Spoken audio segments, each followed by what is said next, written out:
We've also taken pretty seriously members of Congress who speak about election security and election integrity. And often those terms are interchangeable, but sometimes they aren't. And so figuring out what someone means by election integrity and what they mean by election security, and then trying to bring them back towards this perspective of, okay, if this is what you believe in, if you believe in keeping our elections strong, safe, secure, and of the highest integrity, then funding is the way you do that.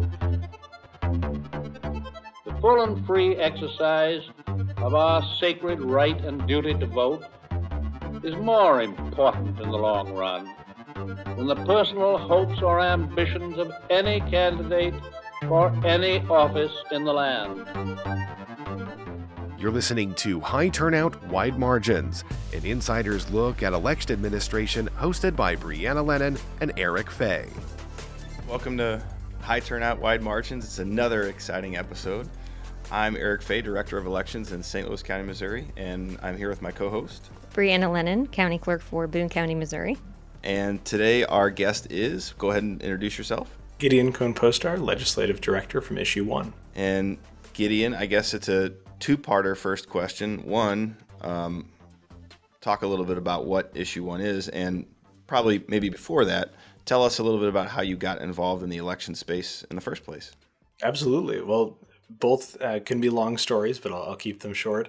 I started off in the election space as an academic. I was really interested in voting and elections in the 19th century and did my PhD research on voter intimidation and election law changes in the 1870s and 80s. So anytime you want to talk about Benjamin Harrison, I'm here for it.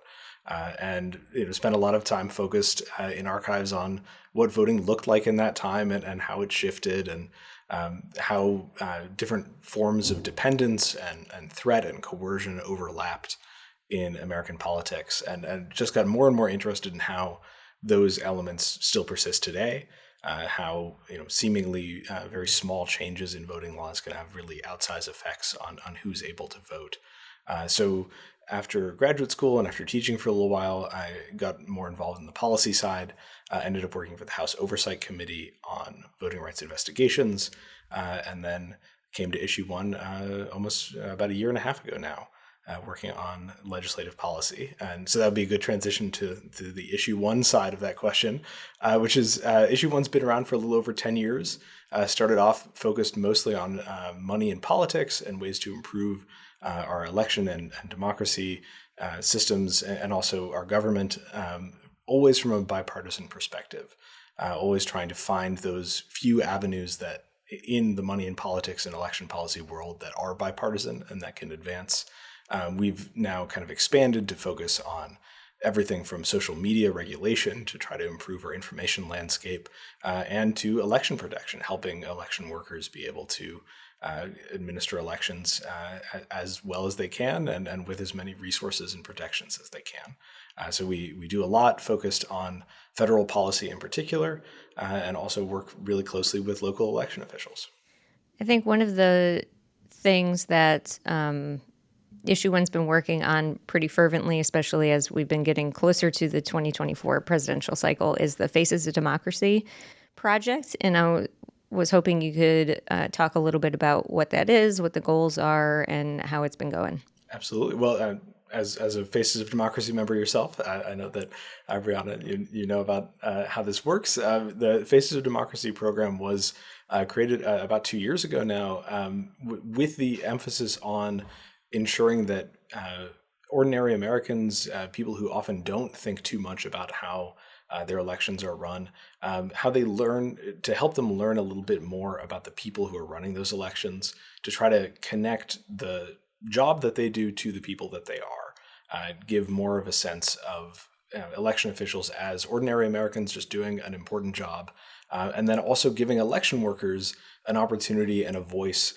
to speak out more on the issues that they see, to talk about how they're doing their jobs, what resources they need, both what is going well and what could be improved. And we saw Faces of Democracy as a campaign to try to empower election officials, to try to give them resources and voices on federal policy on these issues. It was kind of surprising to us when this program started up how infrequently federal policymakers would consult election officials when they made policy. And so making sure that election officials are able to speak to the people who are making that policy and kind of emphasize that election officials are doing their jobs in a nonpartisan way and are carrying out all of their duties in a way that is always above board and always thoughtful was really important to us, and making sure that they had the ability to connect with federal policymakers as they do that, so that any laws that are passed, any funding that is appropriated for elections is done so with the people who are going to kind of have to abide by those laws and use those funds in mind. Gideon, I think you alluded to this, but can you be perhaps a little more explicit as to what the impetus for this Faces of Democracy program was? I mean, why now, essentially? Yeah, and I think, and I know you've talked about this on the podcast in the past, that since the 2020 election and the spread of falsehoods about election administration, election officials are suddenly in the limelight a lot. And a lot has been said, most of it false about election officials, and election officials have often not had the opportunity to speak out against those falsehoods, to kind of lay out who they are and what they do. So the 2020 election, the threats and harassment and death threats and doxing of election workers was a huge impetus of this program, to make sure that election officials are able to speak out and say, this is who we are. We are indeed ordinary Americans, your neighbors and your friends, who are here to do this job and to keep democracy functioning. And so ensuring, kind of pushing back against threats to election workers, against the kind of the culture of harassment that has developed, was a huge part of it. And then having a proactive focus on enacting protections against those kind of threats, giving election workers more resources to respond and to better protect themselves, and then also to expand resources like federal election funds that they could use, that election officials can use to better secure and improve election processes. So those were kind of the main impetuses. This is more of a little tangent, but it's just something that I was curious about. Knowing some of the other local election officials and secretaries of state that are part of the Issue 1 FACES program, I'm curious. You've been at Issue 1 for over a year, but you studied a lot of election processes. What have you learned from election officials themselves that you maybe thought that you had a good handle on, but now have had to reassess the way that maybe Issue 1 is talking about it, or how you think about the election process? Great question, because I think especially learning about the 19th century it puts you in the moment of thinking about election day as a single day. And kind of my terminology when I joined Issue 1 was so focused on the process of voting as a single day that takes place every 2 years. And I kept making that mistake of referring to elections as, kind of a discrete thing that took place on one day or maybe just a few days. And I think, maybe I should have known this before, but working with election officials so closely in the Faces of Democracy program has really gotten across to me just how many elections are operating on any given day in the U.S., but also kind of the process of running an election and how it takes weeks to prepare, how there are deadlines and processes that election officials are meeting months ahead of when most people begin to think about casting their vote. Hey, Gideon, I'm curious, in the time that the Faces of Democracy program has been active, have you personally, or Issue 1 more globally, been able to measure either quantitatively or qualitatively the impact of this program so far?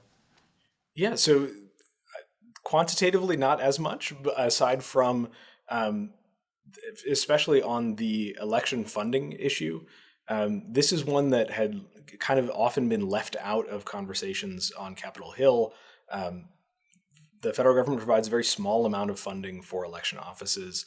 It's irregular, and it often fluctuates somewhat wildly, and that's been a big focus for us for the last two appropriation cycles. Unfortunately, the current cycle is still ongoing, but trying to secure a regular appropriation, however large it is, and obviously election officials need more support than less, But for the last several years, the appropriation has been $75 million, which spread across the whole country. It doesn't go that far, but a huge effect, I think, of the Faces of Democracy campaign is making a regular pitch for this funding, making it every year this needs to be included. Every year, no matter what the amount, and again, we push for higher amounts, this is something that Congress needs to take seriously. And so this year we do expect that Congress will again appropriate probably around $75 million again in election security funding. And so bringing our Faces of Democracy members back to the Hill year after year, we've done fly-ins targeted in June to bring election officials there to have that conversation about funding and other issues too, I think is one of the big successes. It kind of hasn't allowed the funding issue to slip out of the minds of appropriators. Have you found, what's been the messaging to Congress that you found to be most helpful? And have you been able to leverage some of the stuff that you have learned from local election officials to, I know that I feel like this is a tricky way of saying, tell us more about the fly-in program. It's not about the fly-in program. I actually want to know about Issue 1's talking points that they've been using when local election officials are not in the room. Absolutely. So yeah, a decent portion of my day is speaking to members of Congress and to congressional staffers, mostly staffers, because they run Congress, about these issues. And one of the things that I found most effective is being able to tell them, here is what this money has meant for your district or for your state. And so election officials are able to kind of, prime me with that information, to kind of provide that information where very specific information often. But also a lot of it is publicly reportable. The Election Assistance Commission requires states to file updates on how they've spent the funds. So being able to go into an office with, here is what your state has done with this money to make sure these elections are secure and accessible, and don't you think that this is a program that should continue, has been one of the main approaches we've used.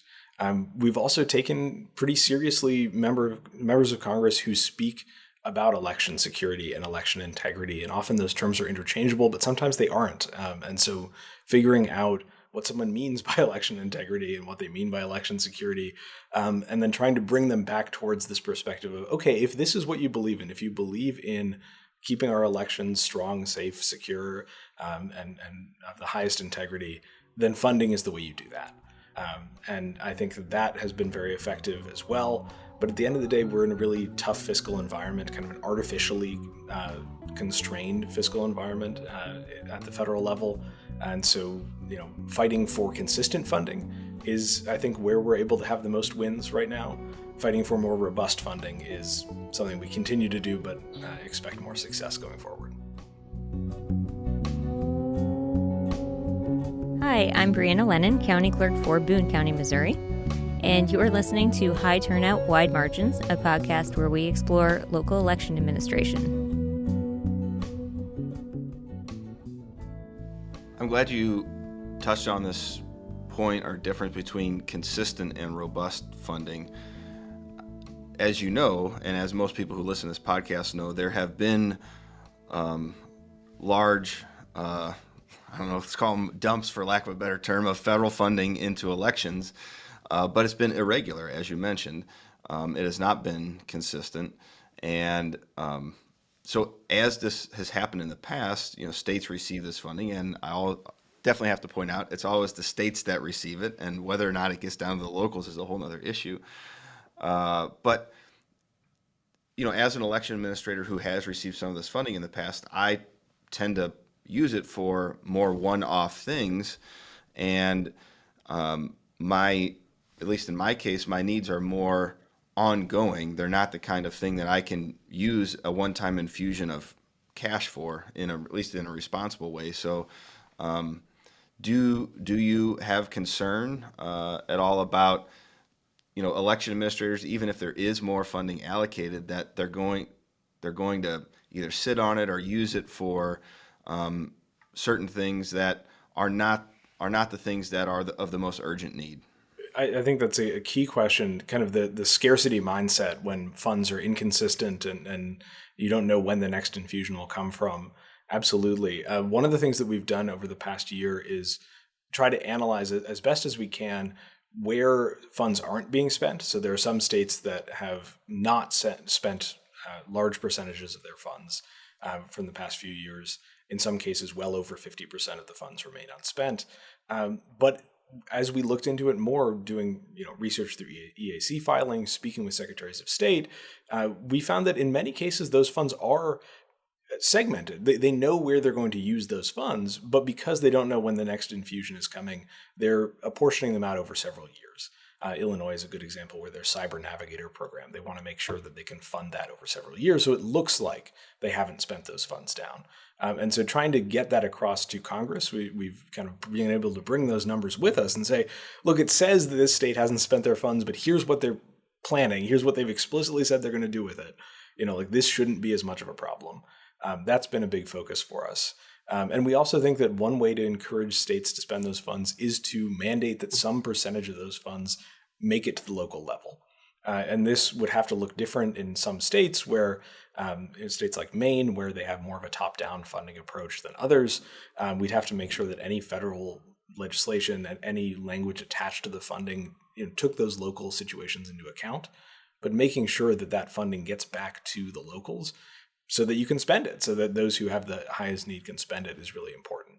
Do you want to talk a little bit about how Issue 1 has made relationships specifically with election officials to get the stories out of them to talk about what those needs are? Because I feel like so many places, especially like from the academic side, there's a lot of surveys. There's a lot of things that, try to aggregate information, but I feel like Issue 1 is trying to strike a balance between having that good research and aggregated information, but punctuating it with anecdotal stories. And how has that relationship been created and maintained?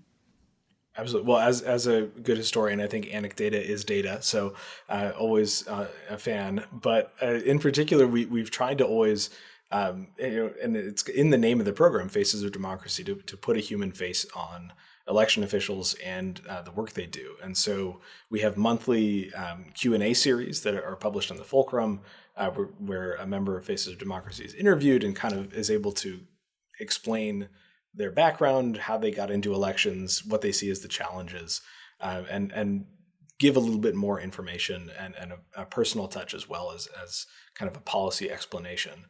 And in addition to that, in any report that we put out, and we put out a report on election official turnover in the Western U.S. Just a few months ago, tracking election officials leaving their positions and why that was. And we put numbers on that. We talked to the counties, made sure that we had as firm data as we could, but then we also went back and tried to intersperse those with quotes and examples from people who'd left and also people who were joining the election field about why they were doing that. What were the pressures? What were the polls? And try to build that out more, because we think that having those numbers is a good start to the conversation, but it's only a start. So far, and this might be a different answer depending on the member of Congress or staff you're speaking with, but what has been the most salient message or argument or point that you all have used with them? I think the thing that hits most with members of Congress is political violence and the threat of political violence. In part, that's because members of Congress themselves have been the focus of threats, harassment, doxing, pretty much everything under the sun that election officials have faced has also been happening to members of Congress and other elected officials. This is a wider problem of political threats of violence in the United States. And so I think making that connection of, just because you're an elected official versus an election official, many of whom are also, of course, elected, doesn't mean that you're immune from the same threats that other people are getting. And so being able to talk about that as a crisis, a true problem, has been really important with members of Congress. And then also emphasizing that every year is an election year and that this is a matter of infrastructure and this is a matter of kind of building up the barriers to prevent problems has been very effective. Members of Congress, as much as many of them are flashy politicians, most of them care about the details. And so if you're able to make the case that this is a really serious matter, this is something that we should take seriously, and here you are, a public servant, let's get into the details. They often appreciate being kind of approached on that level of detail because they often don't have the opportunity to engage on that level. And that's interesting. You mentioned the political violence issue. That's probably one of the very few bipartisan things that members of Congress of all stripes have been subject to that kind of intimidation and threats and doxing and so forth. So, yeah, that's interesting. You make that point. And we're hopeful that kind of building on that concern could lead to bipartisan legislation, even if it's just narrowly focused on addressing doxing and harassment of election workers. That kind of legislation can really help send a message and also give election officials practical tools to be able to remove their information from public sources of data and kind of narrow the avenues that people who are trying to threaten them can take. I think you've mentioned a couple good talking points sort of already, but for any local election officials, state election officials that are listening to this conversation, what would you advise them or recommend that they do if they want to, if they have feedback, if they've been following what's happening at the federal level and they want to make their voice heard? What would be your advice? I think the first thing, if you want to make your voice heard, please feel free to join Faces of Democracy. We'd be happy to have you. Please do reach out to our office, and we'd be happy to help uplift your voice. But speaking individually with a congressional staff or a member of Congress is probably the best way to get your voice across. And also building on that, if you can start a conversation, ending it with an ask is always the best approach. If you go to a member of Congress, a state legislator, anyone, and give them information, they'll always be grateful for it. But they won't write down at the end of their notes, and now I have to do X. So having an ask at the end, and it could be, please, support election funding in the appropriations process. Please support anti-doxing protections or election worker protections. But it can also be, please come visit, come to our election office, take a tour, learn a little bit more about what we're doing. Congressional staff, legislative staff have visited many election offices. Their members of Congress and senators have done as well. And they come away from that visit with a far deeper appreciation of the work that election officials do. And it also gives election officials the ability to kind of have that moment of interchange, that moment where they say, here is the thing that we need the funds to fix, or here is the security gap I'm concerned about. And that, again, makes it more human, makes it more real for them. So I'd argue for doing proactive outreach to your members of Congress, your legislators. Come with a story, talk about the things that you're concerned about. Make sure to connect it to the level of government that they're at. The easiest meeting in the world for a member of Congress to forget about is one in which someone says, and the state needs to do this. If that's where you end up, you can talk about problems at the state level. That's great. But if you end up with, this is a state level problem, they will happily move on to their next concern.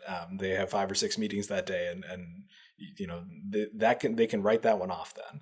But if you're able to say, and this is why it's your problem, and then here's the ask, here's the 1 or 2 things I want you to come away with, leading off with a big ask like election funding, and then following it with a smaller ask like, now come visit, meet my election workers, see what our system is like, can be a great pairing.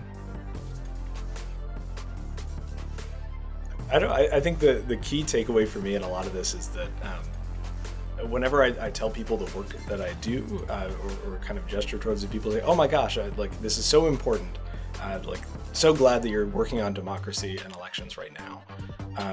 And I do think that I'm really glad to be able to do this work. Excited and proud to work with election officials.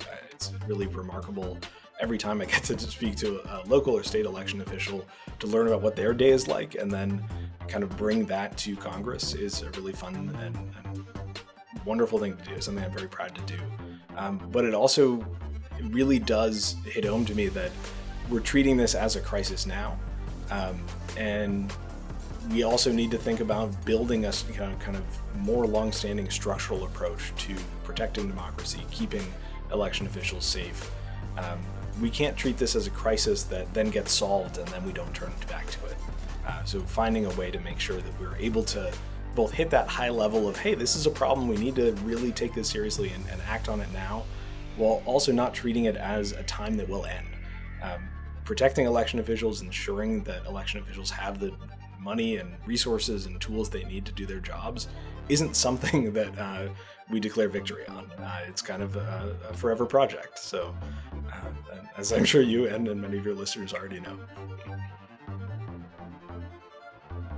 You've been listening to High Turnout, Wide Margins, a podcast that explores local elections administration. I'm your host, Brianna Lennon, alongside Eric Fay. A big thanks to KBIA and the Election Center for making this podcast possible. Our managing editor is Rebecca Smith, managing producer is Aaron Hay, our associate producer is Katie Quinn, and our digital producer is Mark Johnson. This has been High Turnout, Wide Margins. Thanks for listening.